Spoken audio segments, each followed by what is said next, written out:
The Chicago Bulls and the Miami Heat are fighting for their season's life. I guess that's the right way to say it. If you guys haven't seen my preview prediction videos, what I do here is I'll break down both how the Bulls and the Miami Heat can win.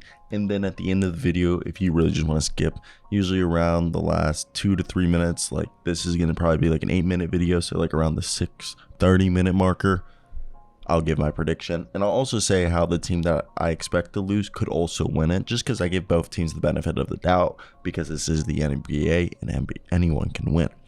Now, let's get right into this, and let's start with Chicago, who just came out firing.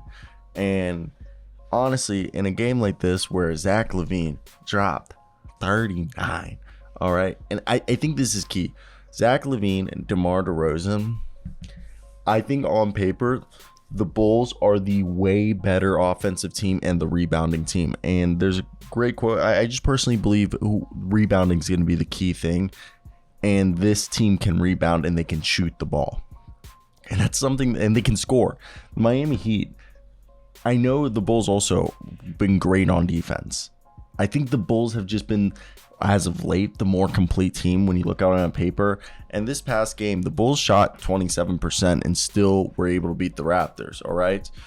And they're able to get to the free throw line with guys like DeMar and Zach LaVine. But having dogs like Pat Bev and Caruso, and also Vooch, who even if he's not scoring a bunch, he's also able to be a secondary playmaker, and he's a rebounding machine.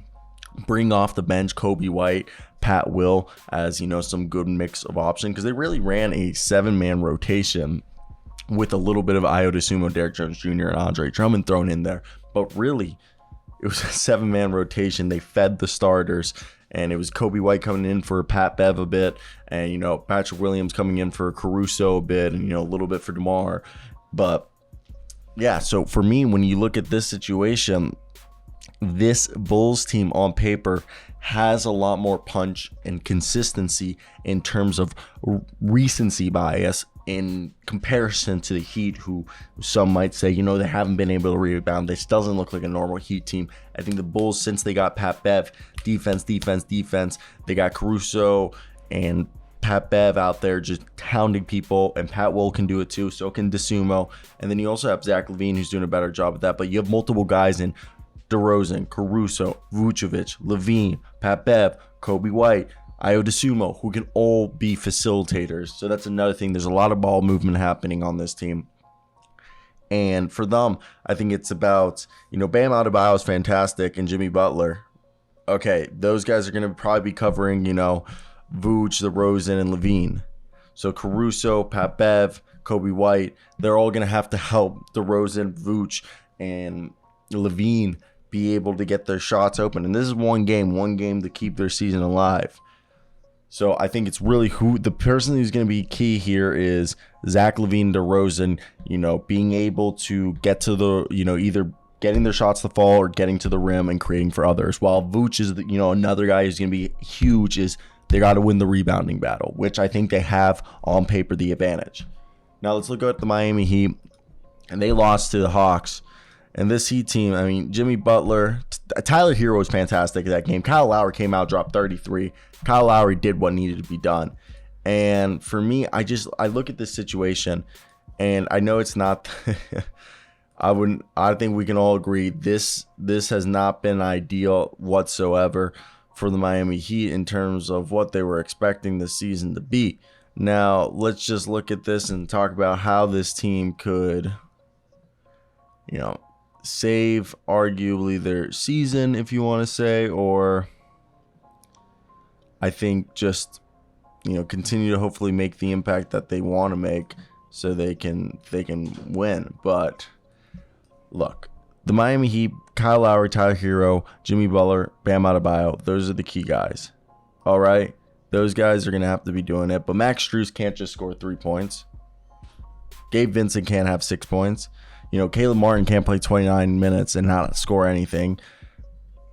Kevin Love and Cody Zeller weren't able to even be on the floor. So when you look at that situation, I think that does it does make your noggin go through a ringer, and you wonder, okay, so how do we make sure everything's working out here? Because if you're looking at the Heat, they're gonna have to dominate the glass, which isn't something. They're gonna have their shots fall. Kyle Lowry, Tyler Hero, Bam Adebayo, and Jimmy Butler, they're going to have to do, all have great games. But the Sporting Cast and Strus, Oladipo, and the rest of the boys, they need to show up too and not just be, standing around with their dicks in their hands. And this is a team that, Pat Riley has always said it best, okay? No rebounding, no championship. And that's something that this team hasn't had all season, no rebounding. So for me, when I think about here, how they're going to have to win this game, old school, Miami Heat basketball, which is rebounding. And I don't know, what do you guys think? Are you guys in the same page with me? I look at this and I just think this is like, come on. If they truly want to win this, we need to see more consistency from this team. And it's not just the four guys. I mean, Lowry, we don't need him to have 30 points again, but be Kyle Lowry, all right? And for the other, the rest of the team, show up, okay? Show up like we need you to. Because the Sporting Cast hasn't shown up. And that's been something that has kept them from being able to have success. So I want to hear your guys' thoughts. What do you guys think of the team, and if you guys are on the same page as me?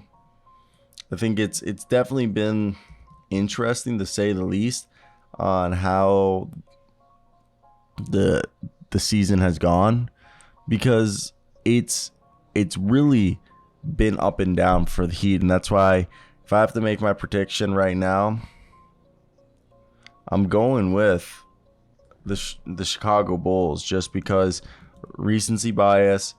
I've seen them, be able to do what needs to be done to win. And maybe that's just not the best way to say it, but for me, we've seen what they've been able to do as of late, and they've been able to be, productive and win games. I just think when you look at a team like the Heat, I also think the rebounding is the big thing, and the Sporting Cast has shown up more. So I think the Bulls will win this and go in and, face the number 1 seed Bucks. Obviously, that's going to be a challenge, and I don't know who's going to win that, but that'll be its own story when time comes, all right? But what are your guys' thoughts on that? I definitely think it'll be fun to see how it all goes down. And I don't know. It's definitely an odd situation in terms of what we're accustomed of seeing from the Heat, and they're just not that this year. So it's unfortunate, but hopefully we'll get a good game. So I got the Bulls winning this though, and they'll advance to go play the Milwaukee Bucks. Again, I think the Heat can win this if Bam Adebayo and Jimmy Butler, they could just go on one. I can't count that out because that's physically possible, and it's the NBA. It's completely unpredictable. But yeah, let me hear your guys' thoughts down below in the comment section. If you guys agree with me, if there was anything else you guys would have liked to have heard, let me know. I think it's definitely an interesting situation, to say the very least, because the Bulls have kind of done, ever since they got that Pat Bev, the season has been saved. While Kevin Love didn't give them what they thought. They basically, everyone just hit the wrong side of 30, like at the wrong time for the Heat. And I don't know. I don't know if they've got anything here, but obviously it's my new city. You guys know I'm moving to Miami in a few months, so I hope Miami pulls through, but right now, not a lot of faith. I love you guys. Like, comment, subscribe.